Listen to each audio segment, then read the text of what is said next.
Welcome back to Scarlet Hollow, everyone. I'm Brian, and in this episode, I believe we're going to go ahead and get to the bottom, hopefully, of what those fleshy, organic things are. Also, I noticed on the bottom left there's this little creature that I think I remember from Madoka Magica. I don't remember its little name, but Kanika's my girl. That's all I'm saying. I think that's her notebook, but whatever. Who knows? Anyway, Stella, Kanika, and Gretchen and I are going to get to the bottom of this. But we got to do it before sunset, or else Tabby's going to get mad at us. Tabitha's going to get mad at us. And Frou-Frou, we'll deal with her later. Let's get going. Anyways, I guess we should get started. Oh, before I forget, we've got to talk about that photo you sent me this morning. Kanika, check this out. Masamune found it in Tabby's garden this morning, right in line of sight of his room. What in the world is that liquid around it? It looks like pus. What in the world? The opossum that lives in my dresser says the two people live with a snake. Do you think it's Wayne? Those boots are too big to be Tabitha's.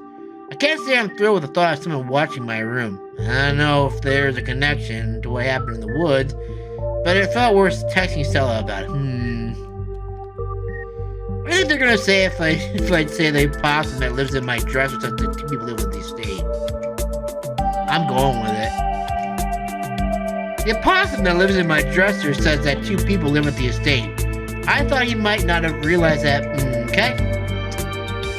Tell Stella that I was the one who broke Mr. Jingles. Maybe then she'll finally understand the connection that you and I share. Kanika and Stella silently glanced at each other. Oh, we need to put this guy in a straitjacket and send him up the crazy part. Gretchen wanted me to let you know that she was the one who broke Mr. Jingles. Look how happy Gretchen is. Gretchen wanted me to let you know that she was the one who broke Mr. Jingles. Oh my god, you actually can talk to animals, can't you? What? Mr. Jingles was the name I had for that little snack toy Gretchen had as a pup, which she broke. I kept asking who broke Mr. Jingles like I didn't know it was her. If this is going to be a recurring bit, I might as well play along. Do you think it's Wayne? Those boots are too big. Look how happy we made Gretchen, though. Come on. What an adorable little pupper she is. Okay. Anyway. I don't know if there's a connection to what happened in the woods, but I thought worth texting Stella about it. You think it could be that creep we saw outside of the general store last night? He knew your name, and those boot prints matched up with the mining getup. Whoa, apparently I missed a lot last night, huh? You're not talking about Wayne, are you? That guy keeps coming to my mom's tea room. I think there's something really wrong with him. Yeah, we are. I wonder if there's any connection between him and what happened in the woods last night. Wayne lives with us in the manor. Wayne lives with us in the manor. I got this feeling and I don't like it. Also, my audio sounds weird. My microphone's acting stupid. Maybe I can fix it. Okay, hopefully that sounds a little bit better. I did kind of toy with it a little bit, so maybe we'll get not so high audios anymore.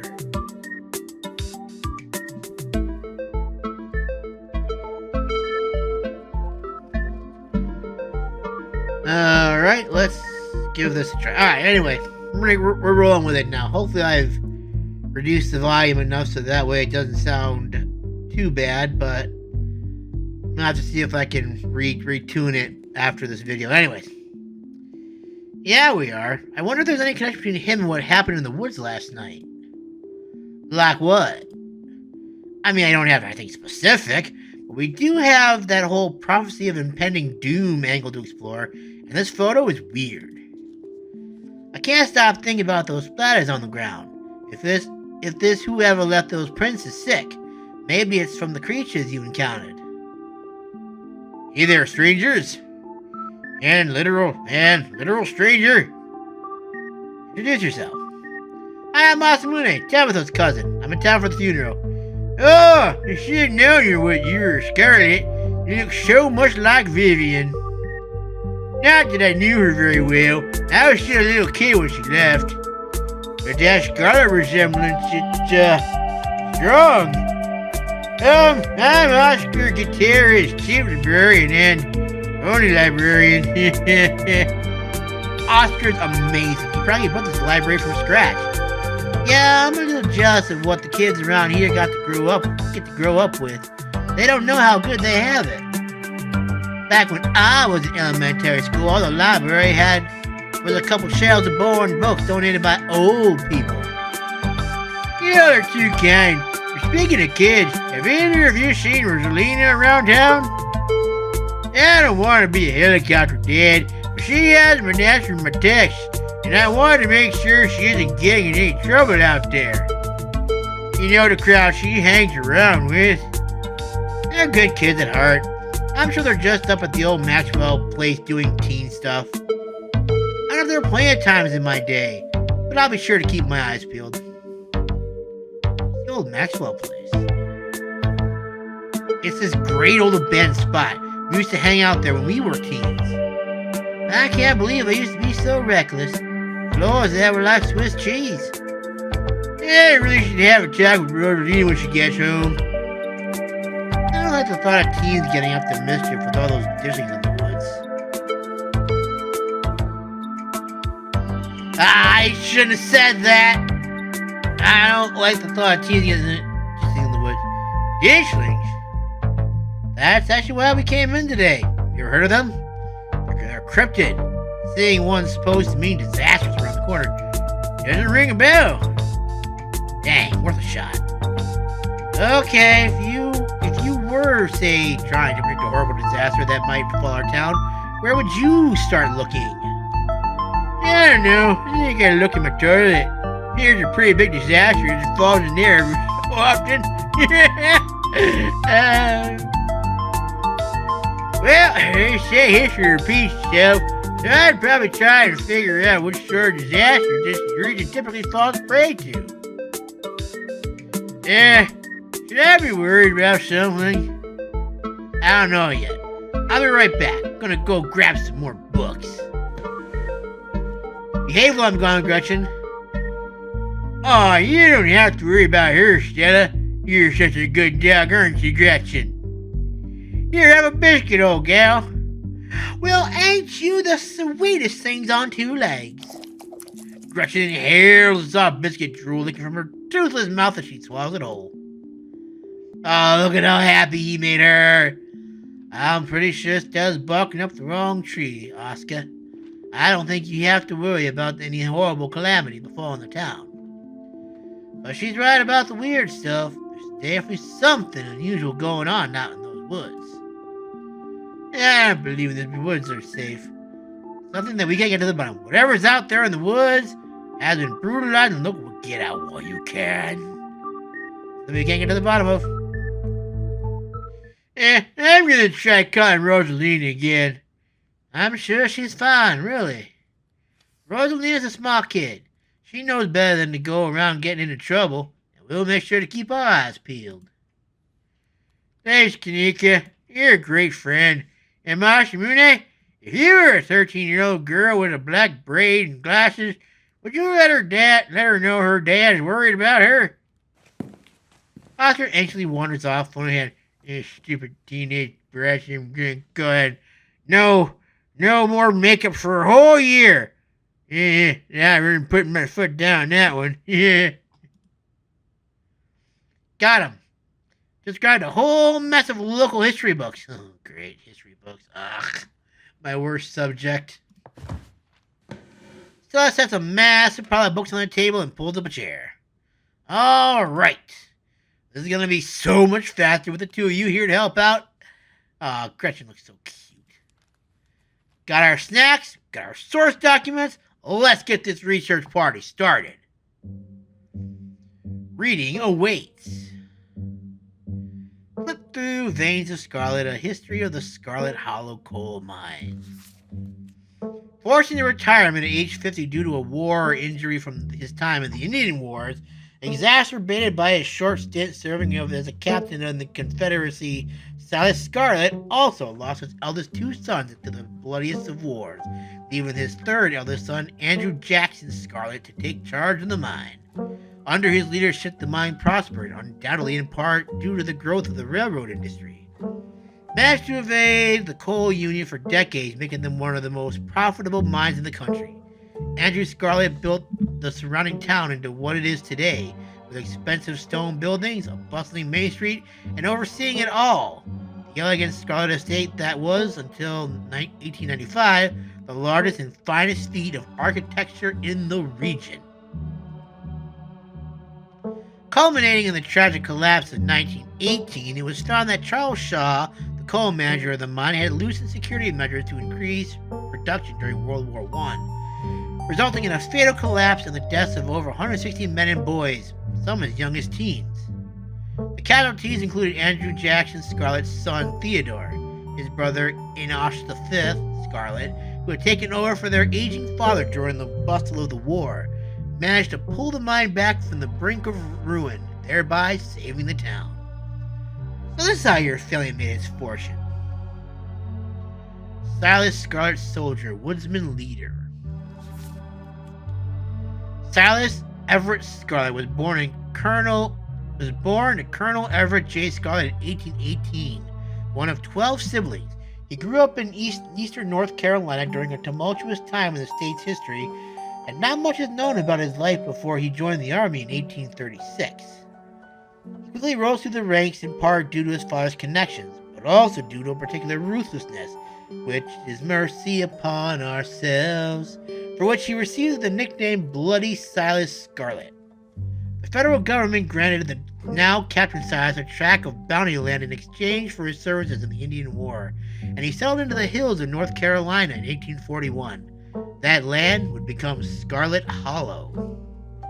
But it started as a simple log cabin, built by Silas's own two hands, occupied by his family of 10, Silas, his wife Mary Joseph Scarlet, and their 8 children. Logging business brought many workers and fellow landowners to the hill, but it wasn't until Silas discovered rich seams of coal running underneath the region that Scarlet Hollow was really put on the map. He saved what he could and bought the surrounding hillside at a great discount, cleverly hiding what he knew about the land's true value. Thus, he had all the resources to found Scarlet Hollow's now famous coal mine. You're finished with this one. Flip through Appalachian folk monsters. A few entries catch your eyes. Wampus Cat. A large cat-like creature with a loud, howling voice, often said to sound like a woman crying out in pain. The Wampus. Often linked to Cherokee legends, some cite the Wampus Cat as originating with the story of a woman who sought vengeance against a monstrous cat demon for driving her husband mad. She hunted it down by wearing a bobcat mask, tricked it into using its own vile magic on itself, freeing the people of the region from its evil. Others say the creature comes from the story of a woman who wore the pelt of a wild cat to witness forbidden hunting rites. The hunters of her village gathered to perform the rites, and she watched in secret from underneath the cat's pelt, but was soon discovered. For her indiscretion, she was fused with the pelt and transformed into a creature that was neither human nor cat, forced to wander the wilderness alone, feared by all. Her calls are those of great sadness and serves as a warning to anyone who dares go against tradition. Tradition, Tommyknockers. Enigmatic cave-dwelling creatures primarily known for causing mischief. Tommyknockers originated in Cornish mythology, spreading to the United States when Cornish immigrants began work on Appalachian mines. They're named for the knocking that can be heard from seemingly within the walls before a cave-in. That's not good. According to some, the knocking serves as a benevolent warning. Others believe that the creatures take stolen hammers to the supports of mines and collapse them on whoever is unfortunate enough to still be inside. They are traditionally thought to be impish, leprechaun-like beings, but some claim they are the spirits of dead miners, forever cursed to haunt their final resting place. Tally-poo! small creature with long tail, wide yellow eyes. There was a hunter who lived in a tiny cabin in the middle of the woods, all alone with his hunting dog. One night, after a particularly bad week of hunting, both their stomachs were empty. The hunter spied something out of the corner of his eye. Some small creature had got into the cabin through a hole. Before he could even figure out what it was, he'd drawn his gun and fired at the thing, his hunger guiding his actions. But it was quick. It ran back through its hidey hole and out of sight, leaving only its long black tail shot off by the hunter's rifle. Guess this'll have to do, he said to his dog and threw the tail in a pot to cook a soup. He and his dog ate well that night, the tail filling them both up. The hunter crawled into bed, satisfied, and his dog curled up at his feet. He woke up to the sound of long nails scratching across the wood. His dog was nowhere in sight, only a rumpled spot on the covers where he'd been. And in the gloom, he saw two big yellow eyes staring right at him. I want my tally-poo, taily-poo, a high-hoarse voice croaked from the darkness. Go away, screamed at the thing. But it stepped closer to him, still shrouded in darkness, the sound of long claws dragging across hardwood accompanying its movements. I want my taily-poo! The creature growled again. I'll get my dog after you, the hunter squeaked, his voice catching in his throat with fear, but there was no dog to be seen, because he'd already eaten the dog. I want my taily-poo! Before the hunter could so much as scream, the creature leapt from the darkness, long claws stretched out before towards the hunter. No one was sure what the creature did to him that night. The next morning, all that remained of the hunter, his dog, and his cabin was a chimney standing alone in the woods. I'm done. I think I'm done. I think I'm all done. Let's check in. Did I lose my... Alright. We're going with that with Kanika's mom told us last night. I think we can rule out any natural disasters as what brought the Dishlings here. But the nuclear incidents look like our state has a history with those. What about y'all? Find anything? Oh, God. Oh, that frou-frou! That's not frou-frou. Before he can respond, a handsome black cat leaps onto the table, so it quickly slams her book shut. Aw, hey, Pixel! You might want to close your book. He loves to rip up any paper he can find. Pixel, my dear friend, it's been too long. How have you been? Hungry. And celebrating the good stuff? Don't worry, little guy. I didn't forget your treats. Aw, yeah, snack time! Crunch, crunch. Yeah, sure, your picture's bothering you. Hopefully he hasn't gobbled up any of her books. He can't stand the thought that people might pay attention to anything that isn't him. Hey, Pixel! Ooh. Ooh. Ooh, ooh, ooh, ooh, ooh. Hey, Pixel, what do you think about the monsters we saw in the wood? Why do you keep looking at me like that, Kanika? I don't appreciate it. I'm an indoor cat. I don't know nothing about no woods. I just hang out in the library, especially now that our books got haunted. House got haunted. Wait, your house is haunted? Wait, your house is haunted? What? Hey, how'd you know? What? Pixel told me. Pixel told me. Boss Moon is either psychic or you can talk to animals. There's a long story, just deal go with it. He's fine, I promise. Just roll with it. The camera keeps doing this stupid thing where it just doesn't want to like stay where it needs to be. Ah, that's better. We've lived in the library for a little bit. It's been great. Way more snacks, way more scritches. Except sometimes there's too many scritches. Hold up. What kind of haunting are we talking about here? Unexplained noises? Objects appearing in strange and unfamiliar places? Oscar, don't get her hopes up like that.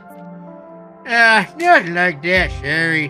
Floor of my bedroom just keeps shipping blood, and I see a strange figure in the hallway a couple of times. Wait, you seen a full body apparition? Can I see it? Stella, it's probably just a dirty pipe or something. What if it is? What if it's a ghost? I always wanted to see a ghost. It's worth looking into.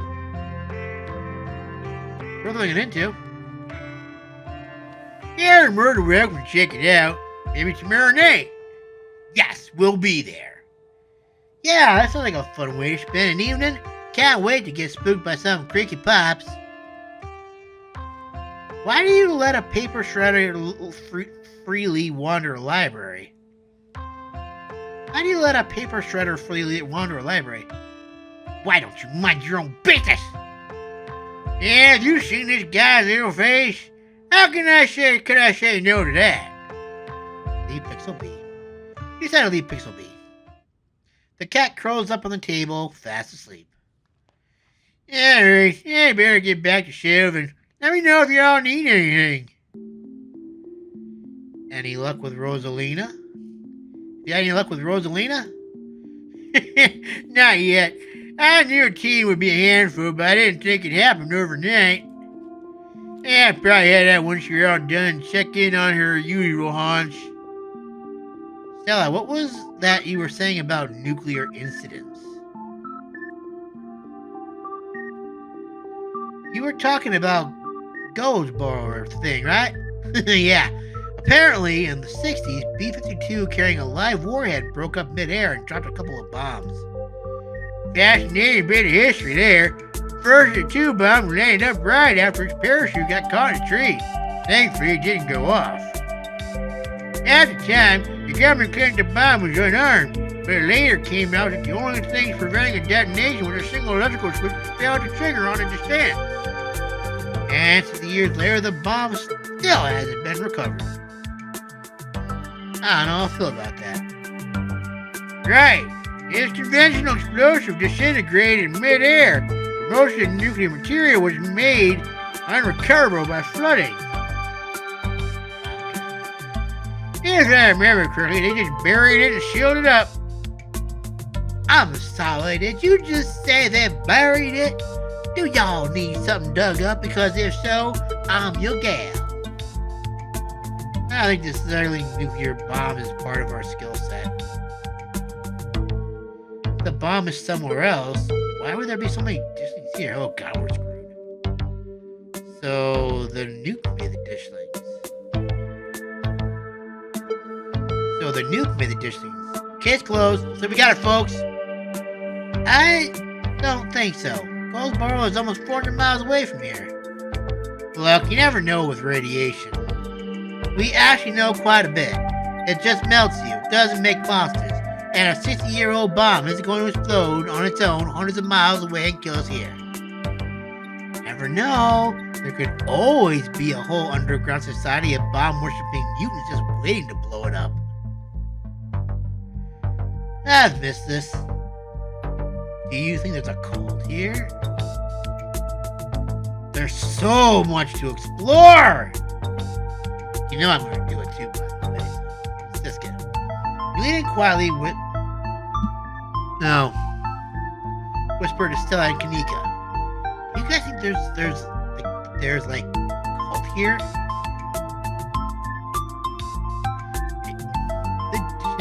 A lot of folks here feel tense and closed off.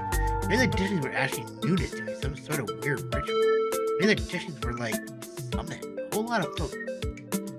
Maybe the Disneys were like summoned as a part of a ritual or something like that. I'd assume the spiral we found was some sort of nest made by the Disneys, but yeah, maybe we had cause and effect backwards. I'm writing it down. It's much more likely that thing was a nest than it was some sort of magical ritual site. So, what about the coal mines here? Kanika visibly shudders. I get cold sweats just thinking about being in a place like that. I feel for the guys who work up there. I could never. Speak for yourself. I love a good crevasse. What happened after the mine collapsed? The book just kind of glosses over that. Oh, that's easy. There was a union for a little bit, but it didn't last. There's not a whole lot written about the past century here. Yeah, Scarlet Hollow Mine isn't exactly the most ethically run business. No offense or anything, I'm sure Tabby runs the mines better than Charles Shaw did. Still hasn't let the union in, though. There's a reason she and I don't talk. Union-busting mine collapsed from poor working conditions. Color me shocked. Yeah, it's pretty awful. That's what that sculpture was there for. Commemorating all the men and children who died that day. Every kid in Scarlet Hollow learns about the collapse in 1950. Our teachers love to emphasize how many children they had working down there. Probably trying to show us how good we have it or whatever. So, Bar, if you ask me, you know, that could be what the dishes are warning us about. Another collapse. Bring it down on the list of potential disasters. Yeesh, Stella, that's morbid. And besides, it was all Charles Shaw's fault. The labor market is way more strict now. There's no way you could get away with the kind of safety a cutback people, y'all don't actually think the mine is going about to collapse, right? No, I don't think so. Phew, had me worried there for a second. I hate to give Tabitha any credit. The mine is safer now than it was back then. Still, what a horrible thought. Never know. You guys really seem to have a bone to pick with Charles Shaw. That's what happens when someone directly causes a monumental disaster. Especially in a small town like this. People are gonna spit when they hear your name. He got run out of town on a rail, you know. And that's not a figure of speech. Back then they actually tied you to a rail and ran you out of town. There's a big mural of it over on the far wall. He got off easy, if you ask me. Hey, Dishes are worried about another collapse. What if the dishes are coming from the mines? What if there's something toxic in the mines poisoning the town? I'm not sure I agree with the collapsing, but the mines seem important. The whole town is built around them. Mines seem too loud. There's gotta be something else.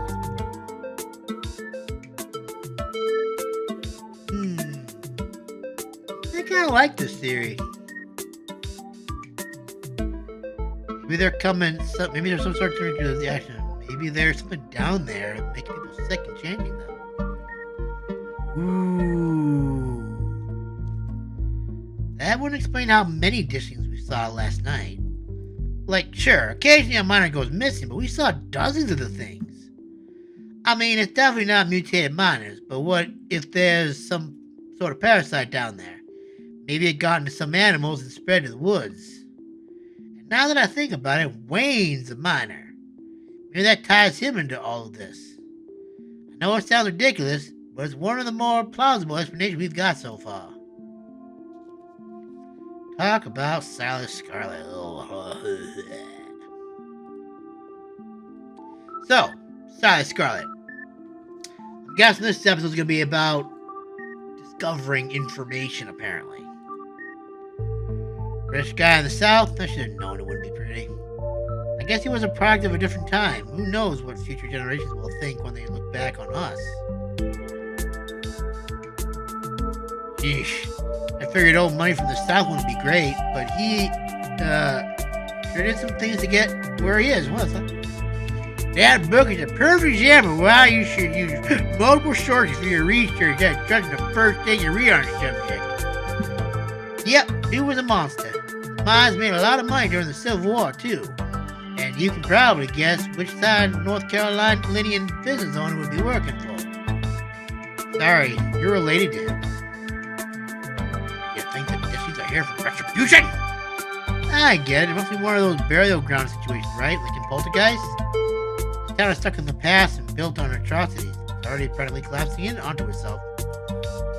Like a terrible person, but I don't see what that has to do with bad omens horror criticism. I think he's really relevant to whatever's happening right now. No, get back,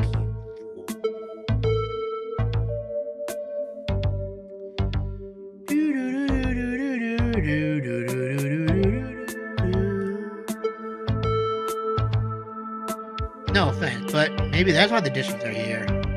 None taken. Why would the Dishlings be here now, though? Scarlet Hollow's been like this for as long as I can remember. Appalachian folk monsters. So, Appalachian folk monsters. Wampus cats kind of sound like they could be mountain lions. Wampus cats kind of sound like they could be mountain lions. Voice like a woman crying out, somewhere between person-sized and cat-sized. Definitely. They are 100% mountain lions. Anika, you know there are no mountain lions up here. But you're supposed to be a skeptic. Oh, Stella, one of these days you'll trust us. But the myths are old, right? Mountain lions didn't go extinct in the Appalachians that long ago. Those legends haven't died off yet. Almost every cryptid can be tracked down to either a hoax or someone getting confused about a perfectly normal animal. Sometimes both. Bigfoot, for instance, started as a prank. Then folks saw bears walking around on their hind legs and got freaked out. And now here we are. You'll eat those words when I get the first clear footage of a Bigfoot. If you manage that, I will print out a piece of paper that says Bigfoot isn't real and literally eat it. I promise. I wouldn't be making that promise if I were you, because one day she might be right. Then what are you going to do about it, huh? I'm holding you to it. The Dishlings are Tommy knockers? What with the whole warning thing? Good thought, but Tommy knockers live in mines. That's like their whole thing. I'm gonna write it down though. Yeah. Tommy knockers are literally just the sounds that happen when a bunch of rocks and wood are about to collapse. Are they? Or are they the sound of mysterious creatures pounding on the rocks and support beams with hammers to cause the collapse? There's simply no way to know. My mom used to tell me the Taily Poo story. I totally forgotten about it. Back when I was little. I can't believe I forgot that one. It scared me so much I didn't eat soup for years. Thought a monster might try and dig it out of my stomach if I did. I love that one. There's this old chimney in the woods that I used to think was the chimney from Taily Poo. The one that was left after the thing did whatever it did. Now, I know that's just because chimneys don't burn down and that wooden houses do. Doesn't mean it's not the chimney from Taily Poo. I've camped out there a couple times and seen some pretty spooky stuff. Yeah, I watched that video. You saw raccoons. Gonna get rabies one of these days chasing after wildlife like that. Can I say I like to live on the edge? Let's move on. So, I guess where should I go? Why don't we help look for Rosalina? What do y'all think? I guess we can do this first. There's a missing kid in town. That's probably way more important than whatever else we'd be doing. Yeah, just to clarify, I don't think she's missing. She's out with her friends ignoring her poor old man. Jerk. Not that I don't appreciate your concern. I don't even know where we'd look aside from the old Maxwell place. Who teens even like to do these days? You don't have to worry about checking up on her there. I'm going there myself once I finish shelving. Just let me know if you're into her while you're out. A lot of mind-related stuff in my notes. Maybe that should be our next stop.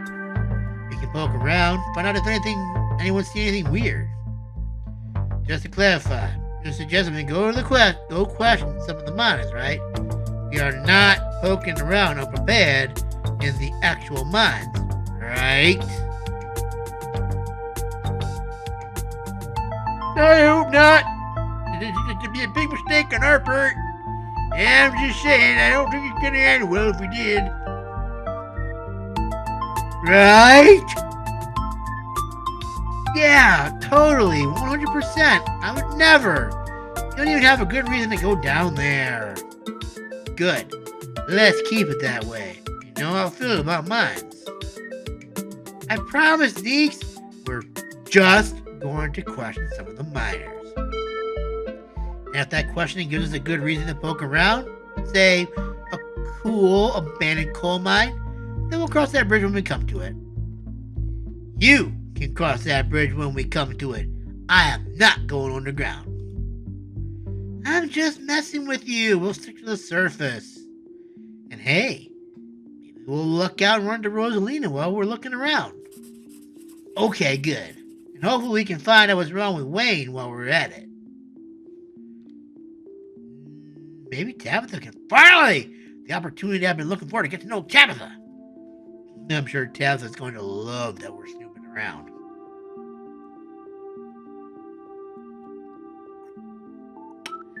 Yeah.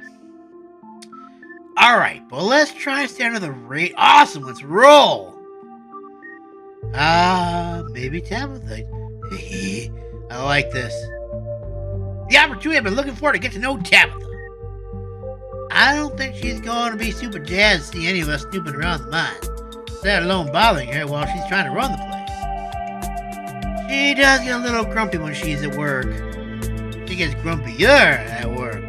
I'm pretty sure snark is that girl's baseline level of existence. Chatting over dinner might be a better way to get to know her. If you're okay with eating Bob's mac and cheese. We can sneak around the mines, no problem. I'll make sure to keep my eyes peeled for her. She won't even know we were there. Look at us, going on a caper together. I miss this. I'll miss it too.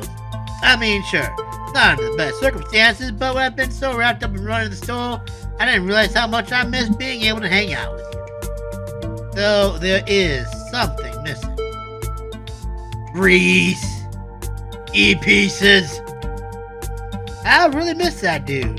Can't believe how long it's been since we've seen each other. Have you seen him lately? Nope. I tried to plan stuff, but he's been too sick. I didn't realize it was getting so bad. Poor guy. You know, we could just pop over and surprise him. Seemed excited to meet Masamune. Maybe we'll finally get him to leave his little cave. Hell yeah, let's do it. Alright, let's roll out. See ya, Oscar. Let you know if you're in the Rosalina. Ah, thanks, guys. Yeah, keep y'all posted. Yeah. Bye.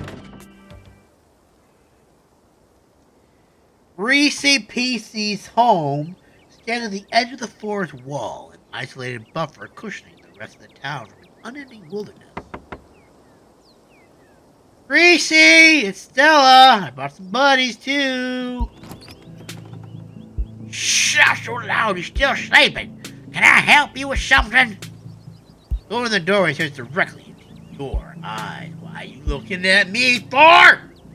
Practically feel her simmering irritation washing over me. Why are you looking at me for? I don't like you looking at me like that, lady. Hi, Dr. Kelly. We were wondering if it would be okay if Reese could come hang out. Nothing strenuous, we promise. I'm not going to wake him up for his sleeping. He probably needs it. Whatever you two have planned is probably beyond what he can manage right now anyway. Oh no, poor Reese Pieces. Don't call him Reese Pieces. It's been so long since either of us got a chance to hang out with him. I'm sure he and Masamune would get along super well too. Stella, if Reese is that sick, we shouldn't drag him into adventures. I'm just going to remain silent. Dr. Kelly looks you up and down. You don't think he's done anything wrong, but she's certainly making you feel like you have. Reese's mom turns back to the house sighing. Sorry, I know that was a little rude. You just want to hang out with Reese. He misses both of you too. Sighs again as if deciding whether to finish her thought. He's usually feeling his best around mid-afternoon. Why don't you come over tomorrow? We can have some supper and y'all can hang out for a bit. I don't promise that he'll be perky, but I'm sure it'll brighten his spirit to see you two again. And I suppose you can come too, Masamune. That would be great. I can bring a side dish, maybe deviled eggs. Does he still eat those? No, eggs are a little too much for him. They don't settle well. You can can leave the cooking to me. I know what he can handle. Okay, I'll bring soda then. That's not... Okay, yes, fine. You can bring soda. Nothing with caffeine, ginger ale, preferably. Look at how cute and innocent she is there. She's like, give her a little puppy dog. Please, please, please, let me make you go for please.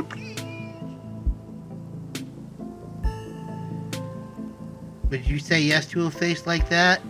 To this face? If I were giving you that weird look, would you say yes to my face? I don't think you would. You'd probably just tell me to go away, probably, or something like that. Oh, I need the dog at home.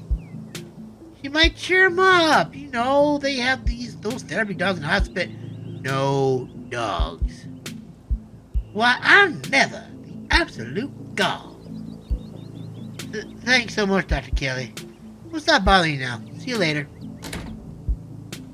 Dr. Kelly nods in acknowledgement and quickly shuts the door. The sound of several locks clicking into place can be heard from within. I will make sure these stupid kids don't get in and ruin my little boy's sleep. God, that woman makes me so nervous. I remember she used to be so nice and carefree when we were kids. She always had the best stickers when we had to get our shots. Oh. Maybe she's just stressed about Reese. Maybe she's just nice to kids. Either way, I guess it's the three of us. You gonna drive? Yes, I don't like the thought of going up there without the van. Cool. I'll take my shortcut then. Shouldn't take long for me to get there. Welcome to take a lot, Masamune. Don't worry, I won't be offended if you'd rather ride with Kanika. I'm sure you're probably sick of the woods. Either way, it works for me. Alright, Stella, what is actually up with you and cars? Mines have got to be a ways off, right?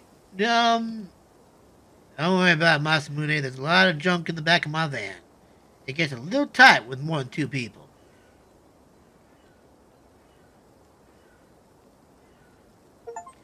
Welcome, Stella. We'll meet you there.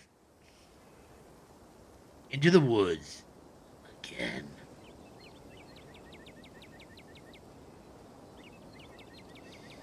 As much as I want to continue, I have a feeling I probably shouldn't. So, thank you guys so much for watching. Hope you guys enjoyed. We'll pick this up again next week. Or, by some luck, we finish Dynasty Warriors Origins. No, it won't work. Because I'm going to be doing an AMV soon. So, there's that. So, yeah. Thank you guys so much for watching again. See you in the next video. Bye for now, everyone. Have a good one.